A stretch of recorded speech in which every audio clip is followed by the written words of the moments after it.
Tremembé vai deixar de ser o presídio das celebridades. Era para lá que iam os presos ameaçados por detentos de outras penitenciárias, geralmente presos envolvidos em crimes de grande repercussão nacional. Foi assim que Tremembé virou endereço, por exemplo, de condenados muito famosos: Daniel e Christian Cravinhos, Alexandre Nardoni, Gil Rugai, Lindenberg, Roger Ademir Maci. Todos esses foram companheiros de cela do Assif Filó, o ex-prefeito de Ferraz de Vasconcelos, que foi condenado por lavagem de dinheiro. Filó passou quase 9 anos lá em regime fechado. Transformou a experiência em um livro que foi proibido logo depois de ser lançado. Que segredos esses criminosos trocaram? O que eles diziam? O que eles falaram que não tinham ainda sido revelados, mas que agora você vai conhecer? Revelações importantes de um livro que você vai acompanhar com alguns detalhes apimentados na reportagem da Paola Viana. Eram sempre 2 presos em uma cela só. E você disse que dividiu cela com Lindenberg Alves. Isso, por cerca de 3 vezes. Como foram as conversas de vocês? Como é que ele era? O que ele dizia? Com o Lindenberg foi tranquilo, porque lá dentro ele é sossegado, ele trabalha, né? Trabalha, estuda. Ele é bastante irritadíssimo na hora do futebol, na hora de jogar dominó, dama. Nervoso? Ele perde ali, ele é um pouco nervoso. E trabalhava fazendo o quê? Ele trabalhava na fábrica de fechaduras, né? Ele trabalhou em várias fábricas lá. Desde quando ele chegou lá, desde o começo dos primeiros dias, ele já começou a trabalhar. Ele conseguiu remir a pena dele em menos 3 anos trabalhando. E vocês ficavam juntos na cela? Isso. Quantas horas? Fecha às 5 da tarde, né? E abre às 6 da manhã. 6 para quem trabalha, 7 para quem estuda. 6 para quem trabalha nas fábricas, 7 para quem estuda, trabalha e faz atividades culturais, né? Lá tem bastante que a gente vai relatar. Então nós passávamos juntos, das 17 até as 6, 9, 10 horas juntos. Muitas conversas. Muito bate-papo, não só sobre crime, né? Nós falamos sobre diversos assuntos. A opinião pública pode estranhar, né? Mas lá dentro você lida com pessoas. E o que ele te dizia? O que ele te falou que em algum momento te surpreendeu como homem? Bem, no caso dele, no episódio dele, um fato que me surpreendeu foi ele relatar que, quando a polícia invadiu o apartamento onde ele estava com a Eloá e com a outra jovem, quando a polícia invadiu e jogou fumaça, ele fez apenas um disparo. E que os outros disparos não foi ele quem fez. Dando a entender que teria sido a polícia que deu o disparo, né? Essas não são palavras minhas, foram palavras dele, que inclusive estão no livro que nós escrevemos. Ele fez apenas um disparo. Exatamente. No dia a dia, ele falava pouco sobre o episódio e menos ainda sobre a Eloá, né? Mas vez ou outra ele falava, e nós percebíamos nele, sinceramente, um arrependimento, né? Ele sabia que cometeu uma monstruosidade, um crime terrível, de tirar uma vida de uma jovem de 15 anos, mas lá dentro, no dia a dia, a gente via que ele tinha arrependimentos, né? E quando ele falava dela, a gente percebia que ele ficava um pouco até emocionado quando ele falava da Eloá, e se emocionava mais ainda quando falava da mãe da Eloá, por incrível que possa parecer. Porque eles tiveram alguma relação um pouco mais profunda? Eu acho que as 2 famílias eram muito ligadas, a família dele com a família da Eloá, né?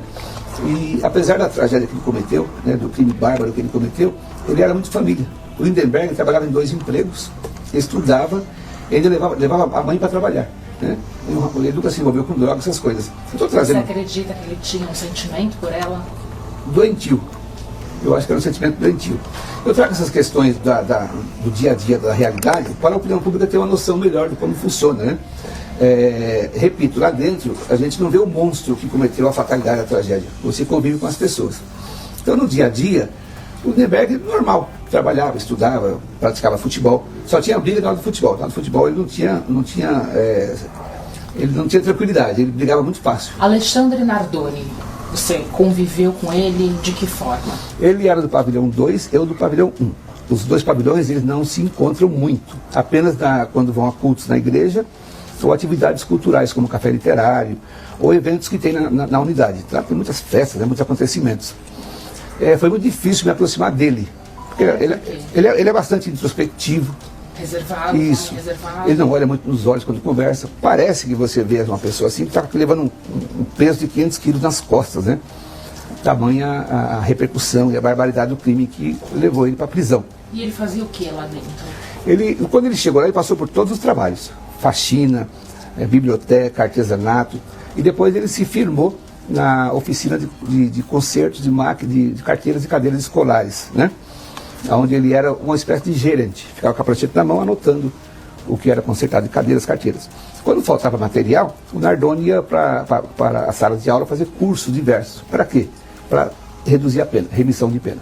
Além disso, o Nardoni participava também do futebol, ele gostava muito de futebol, em que pese aquele jeito dele introspectivo. Também frequentava academia, né? E vez ou outra ele descontraía, mas era muito raro ele descontrair. E a maneira que eu encontrei, que eu dei sorte, digamos assim, de me aproximar dele, foi quando completou 10 anos da morte da Isabela Nardoni. Aí ele me procurou, tudo que eu precisava, ele me procurou e me pediu material, se eu tinha material, revistas, jornais, sobre a morte da filha dele. Eu senti até que na voz dele estava um pouco embargada quando ele veio falar comigo.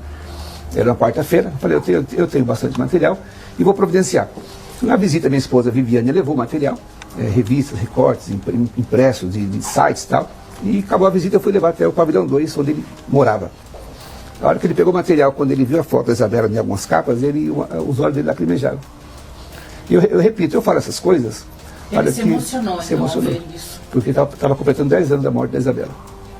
Ele nega até hoje o assassinato. Ele sempre negou, né? Continua negando. Ele fez alguma revelação para você? Em algum momento ali da expressão dele, da fala dele, você acreditou que ele estivesse mentindo sobre esse crime? Eu não diria mentindo, mas ele é bastante frio para poder falar desse assunto, né? E ele nega peremptoriamente, totalmente. E eu perguntei para ele, por que você e a Ana Carolina Jatobá, um dos dois não assumiu o crime para que o outro pudesse ficar em liberdade para cuidar dos filhos? Ele respondeu, a gente não assumiu porque nós somos inocentes. Então é controverso uma pessoa passar 15 anos preso, o casal, e é muito comum no Brasil acontecer isso. Um segura o crime para o outro ficar em liberdade, e eles não fizeram isso. Ele nega totalmente. De toda forma. O Nardoni nega totalmente a morte da filha.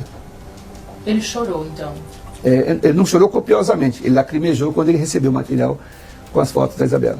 Inclusive, agora, durante a entrevista, né, a gente está interrompendo um pouco, porque a Viviane, minha esposa, mulher, pode se aproximar. A mulher mais bonita do Brasil, não é a minha esposa. Que te ajudou, inclusive, a escrever o livro, esteve com você em todos os Exatamente. momentos. Esse livro existe, essas revelações todas que o país teve acesso por causa dela. Eu estava lá, né, durante esses quase 3 anos, era nas visitas, pegava todos os manuscritos que eu fazia durante as madrugadas e trazia para cá, digitava tudo, fazia as revisões, pesquisas e levava para mim. Eu revisava tudo, exatamente, eu revisava tudo de novo, ela trazia. Então esse livro existe por causa de uma mulher, que é a Viviane. Você então esteve em todas as visitas? Em todas as visitas. Vocês estiveram juntos durante todo esse tempo?